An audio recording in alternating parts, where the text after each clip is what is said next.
एक जण असंच म्हणला, हे लग्न म्हणलं मी जमितो, पण मरक तोंड करू नको. मला कसं काय म्हणलं, चल माझ्या संग. हा मला काय करावं लागेल म्हणलं, गळ्यात माळ आणि कपडाला बुका. मला खरं सांगा बरं का, माळ घातल्यावर जमन का? मी म्हणलं मी जमितो खाल, आता मला काय माहिती, पण म्हणलं होतंय माळ करी लागण्यासाठी.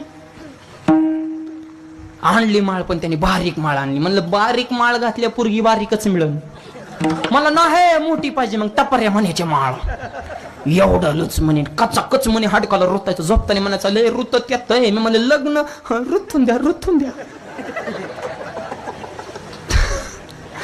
लग्न म्हणलं गडी लोकच व्हायचा, बुका लावायचा असा बारीक. म्हणलं मोठा लाव, आणि मला कपाळ काळ होईन की लग्न लावतो.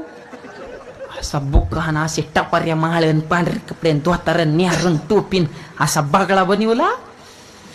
कुठे कीर्तन गेले की मी पुढं देव माग. काय दिस